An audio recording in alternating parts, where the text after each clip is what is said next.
নাহিদ ইসলাম সরাসরি তারেক রহমানের বক্তব্যের সমালোচনা করছেন।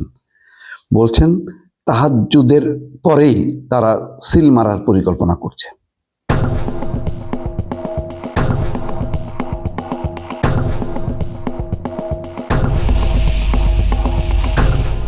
তারেক রহমান কি বলেছেন? তারেক রহমান বলেছেন যে আপনারা ফজরের নামাজ পড়ে বা তাহাজ্জুদের নামাজ পড়ে আপনারা ভোট কেন্দ্রে যাবেন এবং ভোট শেষ না হওয়া পর্যন্ত থাকবেন, গণনা শেষ না হওয়া পর্যন্ত থাকবেন। ভোট কেন্দ্র পাহারা দেবেন যাতে কেউ ভোট কেন্দ্র দখল করতে না পারে এবং সিল না মারতে পারে, জালিয়াতি করতে না পারে, সেই জন্য পাহারার কথা বলেছে। কিন্তু এমন কথা কি বলছে যে তাহাজ্জুদের পরেই তারা সিল মারার পরিকল্পনা করছে? তারা কারা? বিএনপিকে লক্ষ্য করি বলছে। এনসিপির এখন সুবিধা হয়েছে, বিশেষ করে জামাতের তো সুবিধা যে জামাত তার নিজের ফ্রন্ট তো আছেই। এনসিপি এই দলটাকেও একদম পুরোপুরি ভাবে সরাসরি কখনো নাম নিয়ে কখনো নাম না নিয়ে তারা সমালোচনা করতে পারছে। এইটা আমি বলবো যে ওই জোটের এটা একটা সাফল্য। এবং ইন্টারেস্টিং ব্যাপার হচ্ছে লক্ষ্মীপুর 1 রামগঞ্জ মাহবুব আলম তার নির্বাচনী প্রচারে যে এই কথা বলছে। মাহবুব আলম হচ্ছে মাহফুজ আলমের ভাই। তো মাহফুজ আলম এনসিপির সাথে নেই, মাহফুজ আলম নির্বাচনেও নেই, বরং এনসিপি যে এই জামাতের জোটে গেছে এটার তিনি তীব্র সমালোচনা করছেন।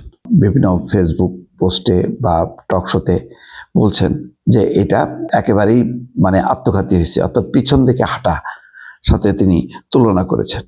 এবং এনসিপির আহ্বায়ক নাহিদ ইসলাম বলছেন যে কৃষক কার্ড, ফ্যামিলি কার্ড একটি প্রতারণার প্যাকেজ। বাংলাদেশের সংকট এখন ফ্যামিলি কার্ড নয়, দেশের প্রকৃত সংকট হলো অর্থনীতিকে চাঙ্গা করা, ঋণ খেলাপি এবং লুটেরাদের বিচারের আওতায় আনা এবং বিনিয়োগ বান্ধব পরিবেশ তৈরি করা। ঠিক আছে, এটা তো অর্থনৈতিক উন্নয়নের অনেকগুলো পরিকল্পনা থাকবে, কিন্তু ফ্যামিলি কার্ড বা কৃষক কার্ড কারা? এরা হচ্ছে প্রান্তিক জনগোষ্ঠী যারা একেবারেই নিম্নবিত্ত মানুষ। তো নিম্নবিত্ত মানুষের যদি ফ্যামিলি কার্ড থাকে, যেটা বলা হচ্ছে, ক্ষতি নেই তো। আমার মনে হয় যে ফ্যামিলি কার্ডের থেকে আরো বিকল্প কি কার্ড হতে পারে সেই কার্ডের কথা চিন্তা করা যায়। যেমন জামাত ইসলাম সোশ্যাল সিকিউরিটি কার্ড বলছে, এমন একটা কার্ড যে কার্ডের আওতায় তারা নগদ টাকা পাবে বা পণ্য সহায়তা পাবে, খাদ্য সহায়তা পাবে, স্বাস্থ্য সহায়তা পাবে, শিক্ষা সহায়তা পাবে। এটার হয়তো একটা প্যাকেজ।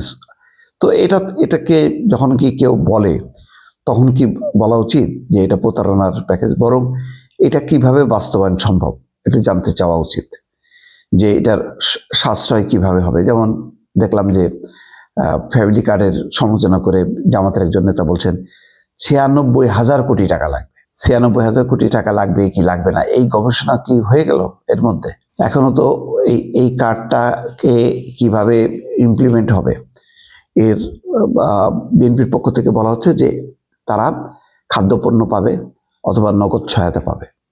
তো সেইটার এখনো তো বিস্তারিত হয়নি, বাট একটা পরিকল্পনা আছে, এটা ইমপ্লিমেন্ট করবে। ইমপ্লিমেন্ট করার পর বোঝা যাবে যে রাষ্ট্রের কোষাগার থেকে এটা কত টাকা ব্যয় হবে। আগে থেকে আমার মনে হয় সমালোচনা না করে নিজে কি করব সেটা বলা উচিত। প্রত্যেকটা রাজনৈতিক দল, আগের একটা রাজনৈতিক দলগুলোর বৈশিষ্ট্য ছিল যে যেটা বলতো তার কাউন্টার কথা বলতো। এখন হওয়ার দরকার ছিল যে যেটা বলছে ভাই ঠিক আছে, তারা এটা বলছে, আমি এইটার পাশাপাশি আমি এই কাজ এটা করব।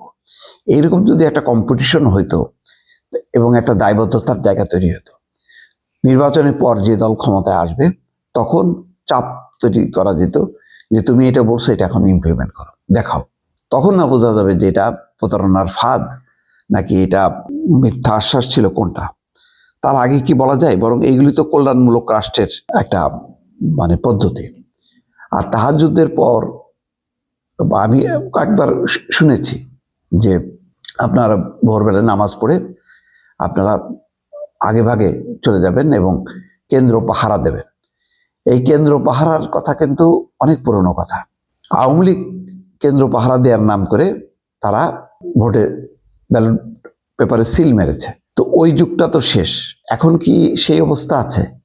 তাহলে এখন তো তাহলে এই কথা যদি বলা হয় তাহলে তো এটা আওয়ামী লীগ মানে তাদের জন্য বেশ সুখকর একটা খবর। তারা বলবে যে দেখছো আমরা যা করছি, এখন এই রাজনৈতিক দলগুলোর মধ্যে সন্দেহ বিশ্বাস এমন যে তারা পরস্পরকে দোষারোপ করছে। তো আমরা বারবার কিন্তু ঘুরে ফিরে কিন্তু সেই পুরনো রাজনীতির দিকে, পুরনো খারাপ সময়ের দিকে চলে যাচ্ছি। এটাও একটু বিবেচনা করা উচিত।